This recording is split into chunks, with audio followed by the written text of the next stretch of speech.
Muy buenas noches, sean todos bienvenidos a los libros de la casa. Hoy me gustaría compartir con ustedes un cuento del escritor Juan Ramón Ribeiro, quien es considerado uno de los personajes más importantes de la generación del 50 en su país.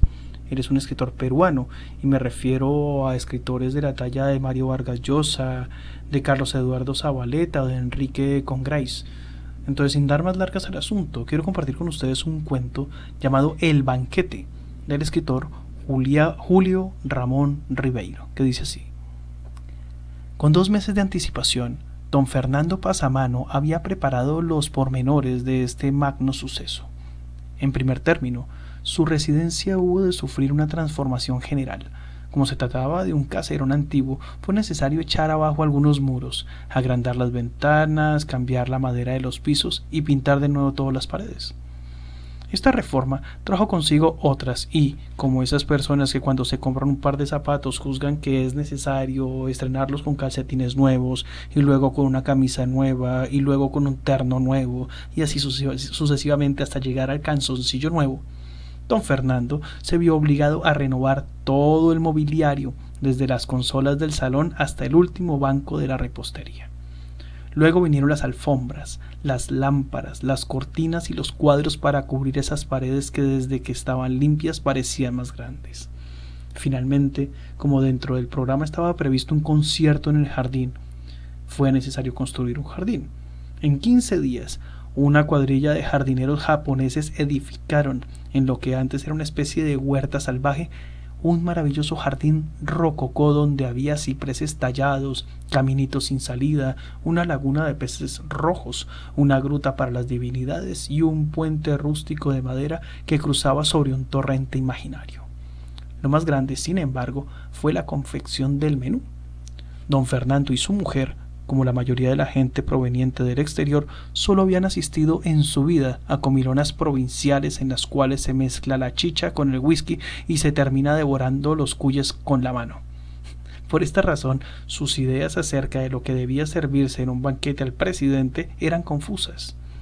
La parentela, convocada a un consejo especial, no hizo sino aumentar el desconcierto. Al fin, don Fernando decidió hacer una encuesta en los principales hoteles y restaurantes de la ciudad y así pudo enterarse de que existían manjares presidenciales y vinos preciosos que fue necesario encargar por avión a las viñas del mediodía. Cuando todos estos detalles quedaron ultimados, don Fernando constató con cierta angustia que en ese banquete, al cual asistirían 150 personas, 40 mozos de servicio, 2 orquestas, un cuerpo de ballet y un operador de cine habían invertido toda su fortuna. Pero al fin de cuentas, todo dispendio le parecía pequeño para los enormes beneficios que obtendría de esta recepción. Con una embajada en Europa y un ferrocarril a mis tierras de la montaña, rehacemos nuestra fortuna en menos de lo que canta un gallo, decía su mujer. Yo no pido más, soy un hombre modesto. Falta saber si el presidente vendrá, replicaba su mujer. En efecto, había omitido hasta el momento hacer efectiva su invitación. Le bastaba saber que era pariente del presidente, con uno de esos parentescos serranos tan vagos como indemostrables y que, por lo general, nunca se esclarecen por el temor de encontrar adulterio, para estar plenamente seguro que aceptaría. Sin embargo, para mayor seguridad, aprovechó su primera visita al palacio para conducir al presidente a un rincón y comunicarle humildemente su proyecto. «Encantado», le contestó el presidente. «Me parece una magnífica idea, pero por el momento me encuentro muy ocupado. Le confirmaré por escrito mi aceptación». Don Fernando se puso a esperar la confirmación para combatir su impaciencia. Ordenó algunas reformas complementarias que le dieron a su mansión un aspecto de palacio, afectado por alguna solemne mascarada. Su última idea fue ordenar la ejecución de un retrato del presidente que un pintor copió de una fotografía y que él hizo colocar en la parte más visible de su salón. Al cabo de 4 semanas, la confirmación llegó. Don Fernando, quien empezaba a inquietarse por la tardanza, tuvo la más grande alegría de toda su vida. Aquel fue un día de fiesta. Salió con su mujer al balcón para contemplar el jardín iluminado y cerrar con un sueño bucólico esa memorable jornada. El paisaje, sin embargo, parecía haber perdido sus propiedades sensibles, pues donde quiera que pusiera sus ojos, don Fernando se veía a sí mismo. Se veía en chaqué, en tarro, fumando puros con una decoración de fondo donde, como en ciertos afiches turísticos, se confundían los monumentos de las 4 ciudades más importantes de Europa. Más lejos, en un ángulo de su quimera, veía un ferrocarril regresando de la floresta con sus vagones cargados de oro. Y por otro sitio, movediza y transparente como una alegoría de la sensualidad, veía una figura femenina que tenía las piernas de un cocote, el sombrero de una marquesa, los ojos de una tahitiana y absolutamente nada de su mujer. El día del banquete, los primeros en llegar fueron los soplones. Desde las 5 de la tarde estaban apostados en la esquina, esforzándose por guardar un incógnito que traicionaban sus sombreros, sus modales exageradamente distraídos y sobre todo ese terrible aire de delincuencia que adquieren a menudo los investigadores, los agentes secretos y en general todos los que desempeñan oficios clandestinos. Luego fueron llegando los automóviles. De su interior descendían ministros, parlamentarios, diplomáticos, hombres de negocios, hombres inteligentes. Un portero les abría la verja, un ujier los anunciaba, un valet recibía sus prendas y don Fernando, en medio del vestíbulo, les estrechaba la mano murmurando frases corteses y conmovidas. Cuando todos los burgueses del vecindario se habían arremolinado delante de la mansión y la gente de los conventillos se hacía una fiesta de fasto tan inesperado, llegó el presidente, escoltado por sus edecanes. Penetró en la casa y don Fernando, olvidándose de las reglas de la etiqueta, movido por un impulso de compadre, se le echó en los brazos con tanta simpatía que le dañó una de sus charreteras. Repartidos por los salones, los pasillos, la terraza y el jardín, los invitados se bebieron discretamente entre chistes y epigramas los 40 cajones de whisky. Luego se acomodaron en las mesas que le estaban reservadas. La más grande, decorada con orquídeas, fue ocupada por el presidente y los hombres ejemplares. Y se comenzó a comer y a charlar ruidosamente mientras la orquesta, en un ángulo del salón, trataba de imponer inútilmente un aire vienés. A mitad del banquete, cuando los vinos blancos del Rin habían sido honrados y los tintos del Mediterráneo comenzaban a llenar las copas, se inició la ronda de discursos.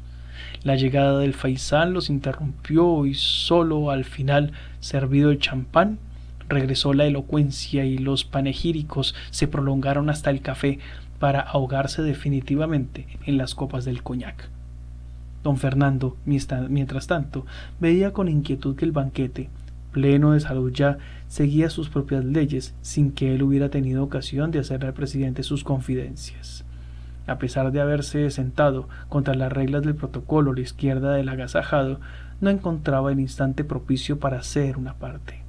Para colmo, terminado el servicio, los comensales se levantaron para formar grupos amodorrados y digestónicos, y él, en su papel de anfitrión, se vio obligado a correr de grupo en grupo para reanimarlos con copas de mentas, palmaditas, puros y paradojas. Al fin, cerca de medianoche, cuando ya el ministro de Gobierno, ebrio, se había visto forzado a una aparatosa retirada, don Fernando logró conducir al presidente a la salida de música y allí, sentados en uno de sus canapés que en la corte de Versalles servían para declararse a una princesa o para desbaratar una coalición, se deslizó al oído su modesta. Pero no faltaba más, replicó el presidente. Justamente queda vacante en estos días la embajada de Roma.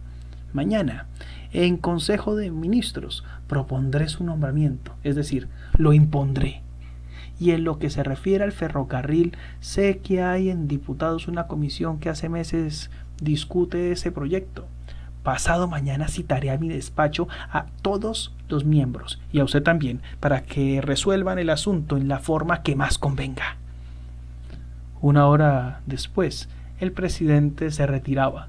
Luego de haber reiterado sus promesas, lo siguieron sus ministros, el Congreso, etc., en el orden preestablecido por los usos y costumbres. A las 2 de la mañana quedaban todavía merodeando por el bar algunos cortesanos que no ostentaban ningún título y que esperaban aún el descorchamiento de alguna botella o la ocasión de llevarse hurtadillas un cenicero de plata. Solamente a las 3 de la mañana quedaron solos don Fernando y su mujer, cambiando impresiones, haciendo auspiciosos proyectos, permaneciendo hasta el alba entre los despojos de su inmenso festín. Por último, se fueron a dormir con el convencimiento de que nunca caballero limeño había tirado con más gloria su casa por la ventana ni arriesgado su fortuna con tanta sagacidad. A las 12 del día, don Fernando fue despertado por los gritos de su mujer. Al abrir los ojos, le vio penetrar en el dormitorio con un periódico abierto entre las manos. Arrebatándoselo, leyó los titulares y sin proferir una exclamación se desvaneció sobre la cama. En la madrugada, aprovechándose de la recepción, un ministro había dado un golpe de estado y el presidente había sido obligado a dimitir. Ha llegado el momento de cerrar. Mañana nos vemos a las 7 en los libros de la casa.